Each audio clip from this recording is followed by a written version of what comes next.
Hi, it's Mark Boardman here. Just doing a quick summary for you. So we'll start with on Tuesday we had the pound CAD here. So this was using a new strategy. It's called the FX Trend Rider strategy, and I revealed it for the first time this week. I've been working on it, testing it for some time now. Didn't want to reveal it until I was confident it was a great strategy and it would complement my FX Trend Catcher strategy. The difference with the Trend Rider strategy is you're not necessarily looking to catch the very beginning of a trend, but you're looking to get back in on a trend after a pullback, which is here. So here's where this trend began, then there's a pullback, and I entered the market here, and you have to be patient and wait for the market to stop you out above the crosses, which was here. Okay, so that was a profitable trade, about 9 pips. We had a similar scenario here where the pound was weakening against the Australian dollar in the 5-minute chart, which would be the 15-minute fat man. And this gave us a fairly nice trade here, which meandered for some time before it stopped us out here with around about, I think it was 18 pips profit. This was on Tuesday. Small loser, about 11 pip loser here. This was the Kiwi, which gave us a signal to enter here, but then there was a fairly volatile move down here which stopped us out. The great thing about these strategies is that you're stopped out on average with a smaller loss than when you're stopped out with a win. So you're riding the trends, and this volume price analysis software gets you out of the trends that are not going to continue. I use the word volume, by the way, because you really cannot make consistent profits unless you trade with volume. For the first time, as far as I'm aware, on this planet, we've now got Forex volume here, and really it's volume that validates trends. So you can't trade consistently without volume, and we've got it here along with the heat map and the trend dots. Okay, so that was Tuesday. On Wednesday we had a small loser here, relatively small because it was an hourly chart. Got the signal to enter here, but it pulled straight back, so we were out pretty quickly. Pound CAD here, interesting little scenario. I just want to talk you through this. This was a short, but this was the end of the day. Now I'd entered here where the arrow is. We were making no progress, and importantly there were 3 pivot points here, so I wasn't going to leave that overnight. Now it could easily have come further down, but when I see no progress right at the end of an evening with 2 or 3 pivots here, then I'm just going to get out of the market. Now I didn't make any profit, but then again I didn't make a loss. Okay, I mean, I guess just for demonstration purposes, if I was to place a quick buy there now, you would see, now that's, I'm not going to be keeping that trade, but that green dotted line would be there with this word here, buy. So when you come into the room, I don't cherry pick the trades basically just to show the profitable ones. All the trades you can see on my spreadsheet here are trades that have either been live as you've come into the room, or I choose them as I'm in the room with you. Okay, that's important.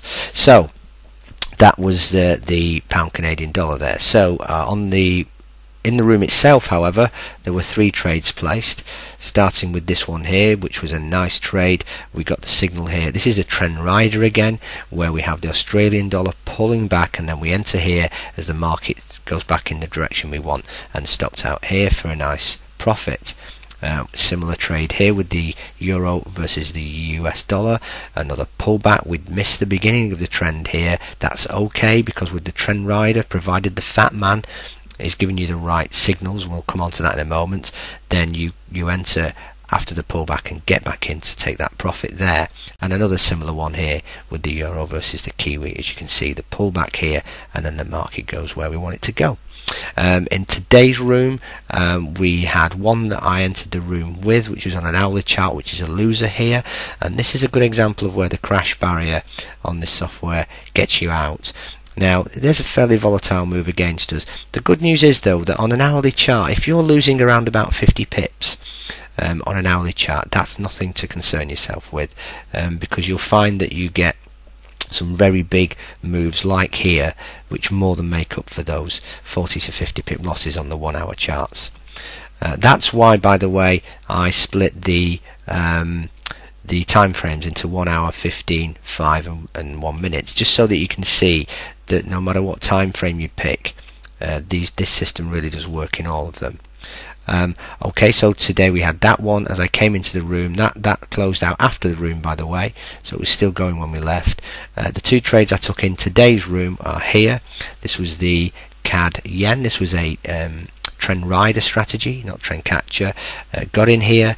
This is where the trend had already begun, and then the market pulled back, and there was a nice entry here as the market went back in our direction and then stopped out here. And then finally we had the CAD yen, similar scenario here. Canadian dollar strengthening against the yen, pulls back, and we enter the market and then stopped out for a nice profit there. So that was that. Now, if in case you're wondering, the signals on the trend rider strategy come from where we are not necessarily getting lines at the top and the bottom, but we notice lines that are steeply declining or steeply inclining. So if you can see this CAD and yen here, okay, in fact I think it was, I'm trying to find the point from today. Let's have a quick look at that. So that was a 5 minute, and this was, let's check the time here, we're in around about the 1725 on the time there. So let's go back to the 15 minute. I'm looking at 1725, which is around about here.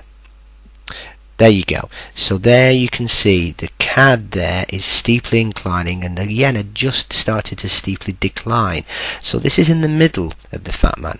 So this second strategy is about letting trends begin. So when you get these sharp incline or declines in lines, the trend has already begun, but what you then do is wait for that pullback. So here the trend begins here. Let me put that in there. The trend has begun. Right there, your sharp incline and decline lines. You wait for this pullback. If you don't get a pullback, you leave it. Okay, get a pullback to the dots, right? Preferably to the dots, and in you go. And it's a fantastic new strategy I've revealed this week, and I'll be continuing with that. If you want to come into my trading rooms, they're completely free. You can register simply by going to my website here. This is called Hawkeye MT4. This is where you'll see all my videos at the bottom here summarizing what I've been doing. So that's Hawkeye MT4. Just put your email in here, your first and last name, and submit, and then you'll get an email from me, which you then click on the link in that, and that will confirm you to my contact database, and then you'll get emails from me to confirm the registration details. And just to remind you there, that it's Hawkeye MT4 is the website, or feel free to email me anytime at mark@hawkeyemt4. Okay, so far so good. Just to finish, always expect to have at least one losing week out of 4. Okay, had a small losing week here in week 3, -8 pips. So far, not a big winning week, 44 pips. I can have fairly regularly 2 losing weeks out of 4. You'll notice as well, my averages are just over half right versus wrong. So as long as you don't worry about that, and all you ever concern yourself with is what's your average pip gain versus your average pip loss, using these two strategies, the trend catcher and the trend rider, then you should be good. Okay, I hope you enjoyed that. Thanks for listening, and hopefully we'll see you all in the training room very soon. Take care.